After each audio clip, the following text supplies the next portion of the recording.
Mid-Earth Thief, Crumbling.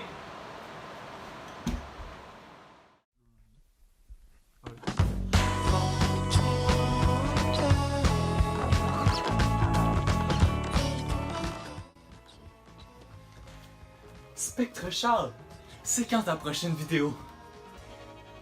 Spectre Charles, quand est-ce que ta nouvelle vidéo sort? Spectre Charles, j'ai hâte à ta prochaine vidéo. C'est long. Chut. Wow. Inquiétez-vous pas. Aujourd'hui, je vous présente ma critique de l'album Crumbling par le musicien sud-coréen Mid-Earth Thief. Wikipédia time! Mid-Earth Thief, c'est un multi-instrumentaliste et un compositeur sud-coréen qui a débuté sa carrière musicale en 2012. Il a sorti un album en 2015 sous le nom de Public Morality, intitulé Public Morality. En août 2018, ça fait déjà presque un an, eh bien, il sort ce nouvel album, Crumbling, sous le nom de Mid-Earth.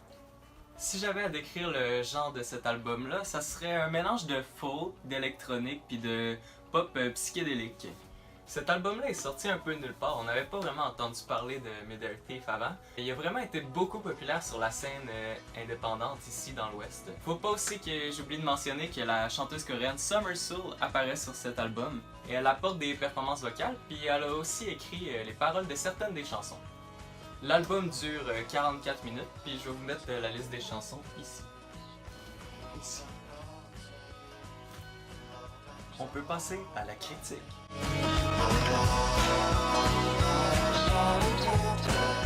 On va commencer par parler de la structure des chansons. La structure des chansons est un peu spéciale sur cet album-là. En effet, on retrouve pas la formule classique couplet-refrain, couplet-refrain, couplet-refrain, couplet-refrain, couplet-refrain, couplet-refrain de la plupart des chansons. En fait, je dirais même que t'entendras jamais la même chose deux fois dans cet album-là. Même si t'écoutes les 44 minutes au complet, je vous jure, tout est différent du début à la fin. Les changements de mélodie, d'instrumentaux, de tempo, qui fait que, en fait, chaque chanson est une aventure à elle-même. Mid-Earth Thief hésite vraiment pas à mettre complètement une idée à terre pour en recommencer une nouvelle en plein milieu d'une chanson, puis ça a toujours l'effet escompté. Mais ce qui m'impressionne probablement le plus, je dirais que c'est la méticulosité. C'est la méticulosité avec laquelle il construit ses chansons. Tout est à sa place.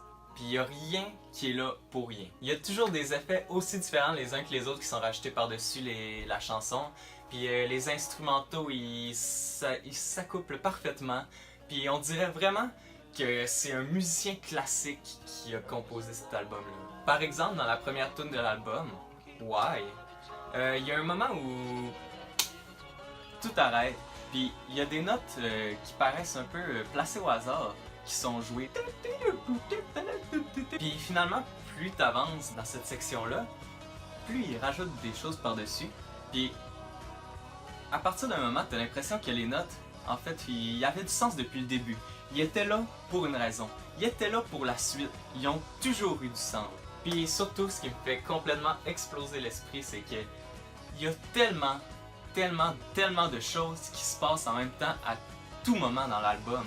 Tu peux avoir différents accords joués sur un instrument à cordes avec des mélodies différentes de 3 guitares en même temps qui jouent, en plus d'une mélodie électronique et les effets et les chanteurs.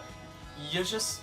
Tu peux pas l'écouter une seule fois puis tout saisir. Même moi encore, je l'ai écouté des dizaines, des centaines de fois, puis à chaque fois je découvre quelque chose de nouveau que j'avais pas encore vu dans l'album. Bref, la structure des chansons est non seulement originale, mais en plus est vraiment extraordinaire. Elle est en dehors de ce monde.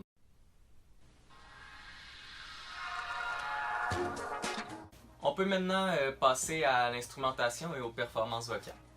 Laissez-moi juste commencer par vous dire que la voix masculine et la voix féminine dans toutes les chansons sont comme faites pour aller ensemble. Ils s'accordent tellement parfaitement.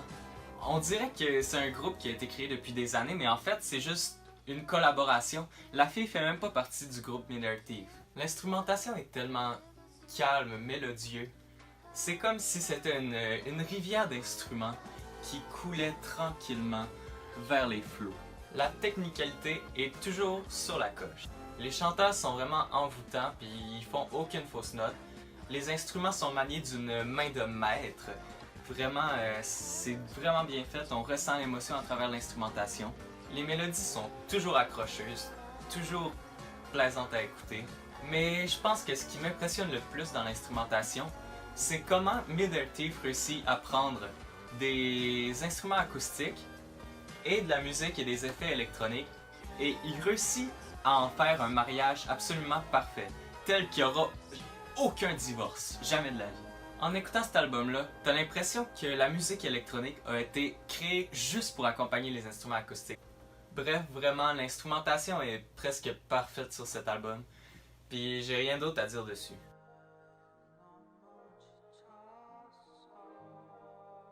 Pour ce qui est des paroles, si j'ai un viewer qui parle coréen, ben il pourrait transcrire les chansons puis les mettre en commentaire, comme ça je vais pouvoir les critiquer une prochaine fois peut-être. Je parle pas coréen.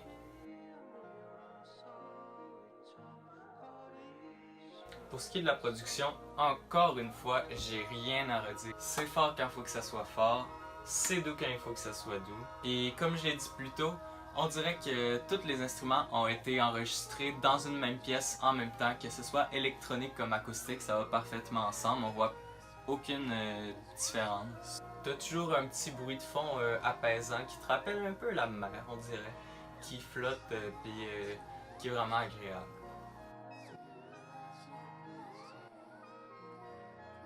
Finalement, je vais parler de l'ambiance qui est créée par l'album en quelque sorte. Je dirais que la pochette de l'album représente assez bien le sentiment qu'on a quand on écoute ça. Un homme, seul avec soi-même, au bord de la plage avec un horizon gigantesque devant lui, infini même. On a un peu un sentiment de nostalgie, presque de mélancolie quand on l'écoute. C'est vraiment serein, apaisant, calme.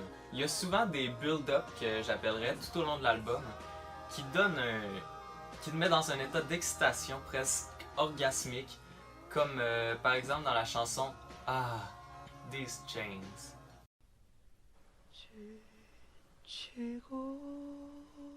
Maintenant, on va passer aux mentions spéciales, c'est-à-dire les chansons que j'ai préférées dans l'album et que vous devez absolument écouter. On va commencer par la première, Why. C'est dur à dire, mais je pense que c'est ma chanson préférée de l'album. C'est là-dessus qu'on voit le plus clairement le mariage entre l'électronique et l'acoustique. J'aime beaucoup le passage où il y a les notes un peu placées au hasard et il y a des choses qui se rajoutent pour construire une mélodie vraiment magnifique, magique à la fin même. Il y a des effets électroniques mais aussi acoustiques très intéressants, comme il y a un bout où il y a plein de guitares qui jouent en même temps puis la seule image que j'ai en tête c'est une nuée de papillons qui s'envolent. Ensuite, il y a la chanson Ah, These Chains, qui, comme j'ai dit plus tôt, contient plusieurs build-up, des crescendo, qui mènent à des moments de calme, de bonheur à l'état pur, distillé. Ensuite, il y a la chanson, je sais pas si je le prononce comme il faut, Gamen Deert, qui est la plus entraînante de l'album, mais vraiment groovy, je dirais. Ça commence avec une bassline, puis à un moment, il y a du xylophone qui joue, puis c'est vraiment joyeux, heureux, tellement le fun.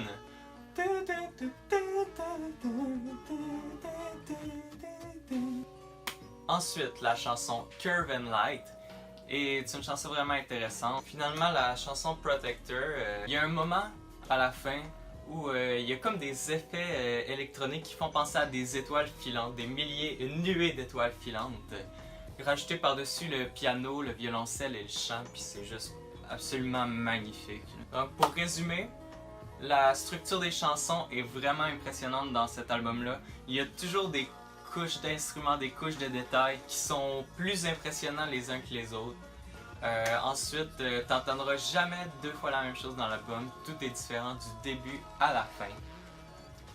L'instrumentation est absolument parfaite, magnifique, comme la production. Il y a une ambiance de calme qui est vraiment réussi du côté de l'artiste dans cet album. C'est vraiment un album presque parfait, en plus d'être innovateur, un son que j'ai jamais entendu. C'est un de mes albums préférés de tous les temps. Le seul petit problème que j'ai trouvé avec, c'est qu'il y a une ou deux chansons qui sont un peu plus faibles dans l'album, puis ça l'empêche d'avoir une note parfaite malheureusement. Donc, pour Crumbling de Mid-Air Thief, je donne la note de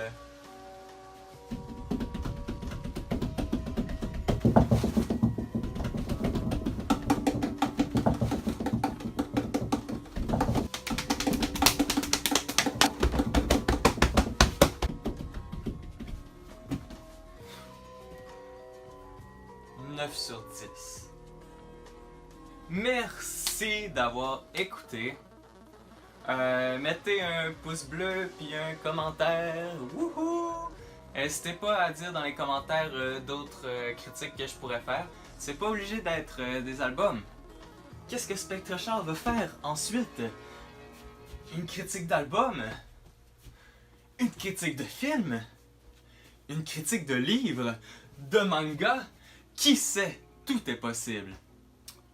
Merci et à plus tard.